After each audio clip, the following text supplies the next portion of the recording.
You carried many things, some good and some bad.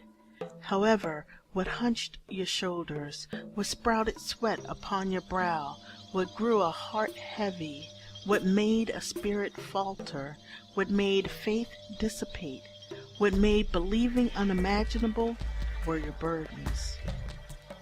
You carried lack of money, hunger, thirst, depression, desperation, heartache, lies, betrayals, two-faced friends, backstabbing co-workers, familial strife, abuse, disease, discrimination, distrust, dysfunction, deaths, missed opportunities, societal norms, body image issues, loneliness, blame, resentment, jealousy, anger, fear of any and everything, worry about the past, present, future. As the first burden takes shape, falls upon your back and becomes a part of you, the tiniest of cracks forms, invisible to the naked eye, invisible to all but two, God and the devil.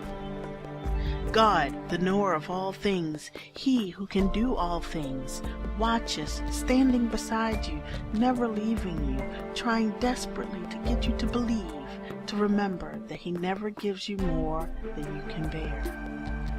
But you can't hear.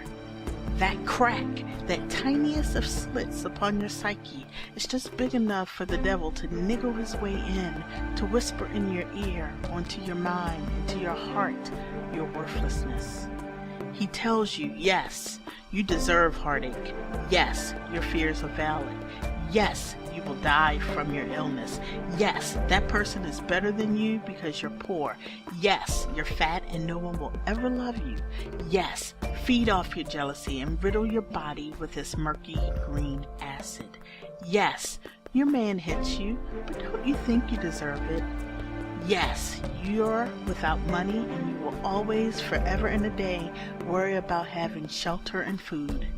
Yes, you are nothing and no good shall ever come upon you. And you listen, and you believe, and you allow every negative word to feast upon you until you're so desolate, so empty, so without, that you become like a cracked shell upon a beach, discarded and abandoned.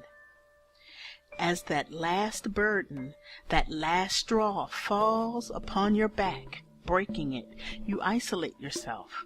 No one would ever understand what you're going through. You have to be the only person on earth going through so much pain.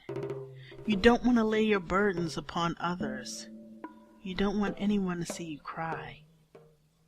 And when you are alone in that quiet space that frightens you, you hear him, the devil, whispering his ugly words, his death breath brushing across your cheeks. Others try to talk to you. Friends try to get you to go out. Mother calls, asking, "Baby, are you okay? I'm worried about you." So is Dad. And you try to smile, but the face distorts it, as abstract as a Picasso painting. At the moment in which your back does break, you fall upon your knees and cry like a baby fresh from its mother's womb, but it is you who are giving birth. You've carried for so long your burdens, feeding them the right negative nutrients, nurturing them into angry growth, and as the water breaks from you, you cry to God to help you deal with the painful birth. He smiles. He's been waiting, lovingly waiting to hear his name, to feel your connection, and he whispers into your spirit, "Come to me, you who are weary and heavy laden, and I will give you rest. Take my yoke upon you and learn from me, for I am gentle and humble in heart, and you will find rest for your soul, for my yoke is easy and my burden is light." You push, you breathe, you scream, you grunt, you bleed. You battle with the burden that has been a part of you for so long, it wishes not to depart. But it does when you scream with the voices of 1,000 lost souls and allow your burden to rip itself from you and fall upon the ground, red and ugly as sin. No nurses rush to its aid. No one tries to resuscitate it, for your burdens have now been laid. Your breathing slows, your weeping grows, but not of pain, of joy, of the living water that pours from your eyes and caresses your cheeks as it takes its journey to your chin and falls away. In the warm, glowing silence of afterbirth, you scream like a baby reaching deep into its lungs for its first breath. And you are born anew. We all can find peace in the midst of our many storms. The minute you truly want peace, the moment you allow yourself to be still enough for God to shake you loose of your worry and pain, you will receive the peace you seek. And that peace will allow you to birth a new you and invite new, positive opportunities to fall into your lap. Because you have given God space in you,